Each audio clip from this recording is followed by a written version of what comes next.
হয়তো এই ভিডিওটার শুরুটা একদম সাধারণ মনে হচ্ছে তোমাদের, হয়তো আলো ঠিক নেই, ক্যামেরাও খুব ভালো না, কিন্তু আমি হাতটা যখন তুলির দিকে বাড়ালাম, প্রতিটা রং যেন আমার মনে কথা বলে উঠল।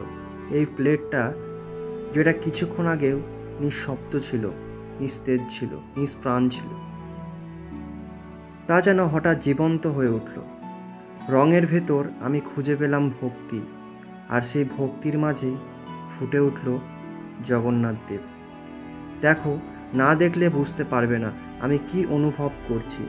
শেষ পর্যন্ত থেকো, কারণ শেষেই আসল জাদু। তো ভিডিওটা দেখতে দেখতে তোমাদের চলো আমি একটি গল্প শোনাই। দেখো, আমি গল্পটা যতটা জানি তোমাদের ঠিক ততটাই বলবো, আর যদি আমার কোথাও ভুল হয় তোমরা সেটা আমাকে কমেন্টে জানিও যে এটা ভুল বলেছো দাদা, বা এটা ভুল, ঠিক আছে? আমি তাহলে তোমাদের শোনাই আমি যতটা জানি। তো চলো, আজ যেহেতু রথযাত্রা, সেহেতু সেই রথযাত্রা সম্পর্কে জগন্নাথ, বলরাম এবং সুভদ্রা এদের নিয়ে একটি গল্প তোমাদের বলি। আমি যেটা জানি, অনেক অনেক বছর আগে নাকি পুরীতে একটা ভেসে এসেছিল বিশাল কাঠের হুড়ি, এবং এই কাঠটা কেউ জানতো না যে কোথায় থেকে আসলো। কিন্তু গ্রামের বৃদ্ধ বলেছিল নাকি এই কাঠটা শুধুমাত্র কাঠ নয়, মানে এর মধ্যে নাকি ঈশ্বর আছে, এটা বলেছিল। তো সেই মতো ওই কাঠের নাম দিল দারু ব্রহ্ম। অর্থাৎ ব্রহ্ম মানে, তোমাদের বলে রাখি, এমন একটা জিনিস যার মধ্যে ঈশ্বর বিরাজ করে। তখন সেই গ্রামে রাজা ছিল, এবং রাজা নাকি স্বপ্নে দেখেছিল জগন্নাথ, বলরাম, সুভদ্রা আসতে চান এই দারু ব্রহ্মের ভিতর দিয়ে। তো রাজা তখন কি করলো?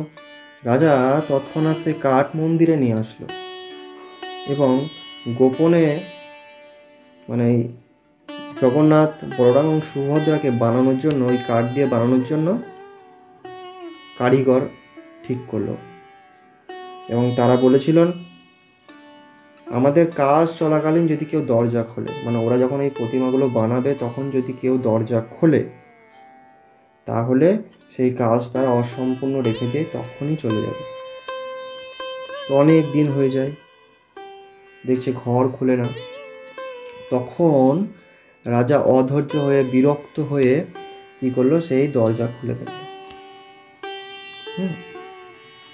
এবং দরজা খুলে যেটা রাজা দেখলো এবং অবাক হয়ে গেল, তিনটি অপূর্ব মূর্তি, কিন্তু অসম্পূর্ণ। আর যে তিনজন কারিগর ভিতরে ছিল, এবং তারা কিন্তু নেই।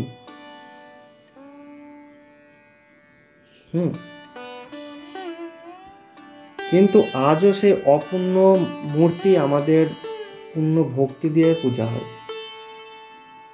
কারণ কি বলতো, ঈশ্বর কখনো বাইরের সৌন্দর্যে পূর্ণ নয়, তিনি পূর্ণ হন আমাদের হৃদয়ের অনুভবে। তো আজ আমি যখন জগন্নাথের ছবি আঁকছি, আমার রং, আমার আঁচড় কোনোটাই নিখুঁত নয়, কিন্তু আমি জানি এই অপূর্ণতাতেই হয়তো জগন্নাথ লুকিয়ে থাকেন।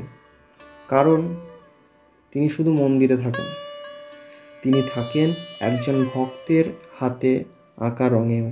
এই ছিল আমার ছোট্ট গল্প। আমার বিশ্বাস এই আঁকার মধ্যেও জগন্নাথের একটা ছোঁয়া তুমি পেয়েছো। প্রতিটা রং, প্রতিটা রেখা শুধু চোখের নয়, একটা হৃদয়ের জন্য, ভক্তির জন্য। তুমি যদি অনুভব করো, তবে জগন্নাথ তোমার দৃষ্টিতে ধরা দেবেন।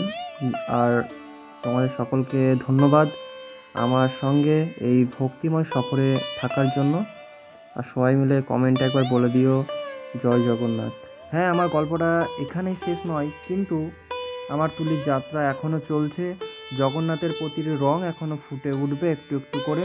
তোমরা শেষ পর্যন্ত থাকো, আর তুমি যদি মন দিয়ে দেখতে থাকো, তবে শুধু ছবি নয়, তুমি অনুভব করবে ভক্তির প্রতিটি স্তর।